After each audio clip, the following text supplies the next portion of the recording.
بسم اللہ الرحمن الرحیم۔ بہت عرصے کی بات ہے، لبنان میں ایک بادشاہ حکومت کرتا تھا۔ وہاں کے لوگوں کو اپنے بادشاہ سے بڑی محبت تھی اور بادشاہ بھی اپنی رعایا کا بے حد خیال رکھتا تھا۔ وہ اپنے بزرگوں کا حال معلوم کرنے کے لیے سادہ کپڑوں میں رات کے وقت گلیوں میں گھومتا رہتا تھا اور پتہ لگاتا تھا کہ لوگ کس طرح دن گزار رہے ہیں۔ اگر کوئی دکھی ہوتا تو بادشاہ اس کی مدد بھی کر دیا کرتا۔ ایک رات بادشاہ حسب معمول شہر کی گلیوں میں گھوم رہا تھا۔ چلتے چلتے وہ ایک جیل کے دروازے تک پہنچ گیا۔ جیل کے پاس سپاہی ایک چور کو پکڑ کے اندر لے جا رہا تھا۔ بادشاہ نے سوچا کہ آج جیل کے اندر جا کے دیکھنا چاہیے کہ یہاں کیا ہوتا ہے۔ یہ سوچ کر بادشاہ جیل کے دروازے کے پاس پہنچ گیا۔ بادشاہ کو دیکھتے ہی سپاہیوں نے پہچان لیا اور تعظیم سے سر جھکا لیا۔ بادشاہ نے بتایا کہ وہ جیل کا معائنہ کرنا چاہتا ہے تو سپاہی بادشاہ کو اندر لے گئے۔ قیدیوں کو جب پتہ چلا کہ بادشاہ سلامت خود ان سے ملنے آ رہے ہیں تو وہ بادشاہ سلامت کے ارد گرد جمع ہو گئے۔ بادشاہ نے باری باری ان سے ان کے حالات پوچھے۔ بادشاہ نے ایک قیدی سے پوچھا۔ بادشاہ نے ایک سپاہی سے پوچھا کہ تمہیں کس چیز کی سزا ملی ہے؟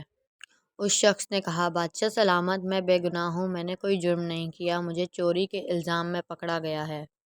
بادشاہ نے دوسرے قیدی سے پوچھا کہ تمہارا قصور کیا ہے؟ تو اس نے بھی روتے ہوئے بادشاہ سے کہا کہ میں بے قصور ہوں، میں نے کوئی جرم نہیں کیا، لیکن یہ سپاہی پھر بھی مجھے پکڑ کر لے آئے ہیں۔ غرض یہ کہ جتنے بھی قیدی تھے سب نے بادشاہ کو یہ یقین دلانے کی کوشش کی کہ وہ سب بے گناہ ہیں۔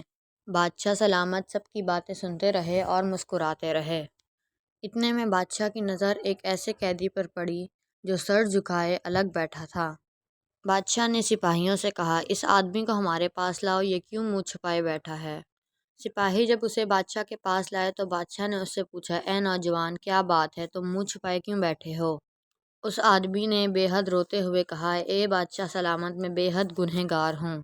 میرے گناہ نے مجھے اس قابل نہیں چھوڑا کہ میں کسی کو منہ دکھا سکوں۔ بادشاہ نے کہا، ہمیں بتاؤ تو صحیح، تم نے کیا جرم کیا ہے؟ اس شخص نے کہا، میں ایک اچھا آدمی تھا، ہمیشہ ایمانداری سے کام کرتا تھا۔ ایک دن پتہ نہیں کیوں میرے دل میں شیطان نے گھر کر لیا اور میں نے ایک آدمی کے پیسے چرا لیے اور یوں مجھے جیل بھیج دیا گیا۔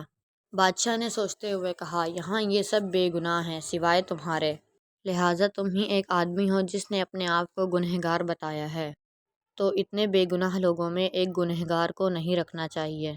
میں تمہیں رہا کرتا ہوں۔ کچھ عرصہ گزر گیا۔ ایک دفعہ پھر بادشاہ جیل کا معائنہ کرنے آیا اور باری باری ہر قیدی سے ملاقات کی۔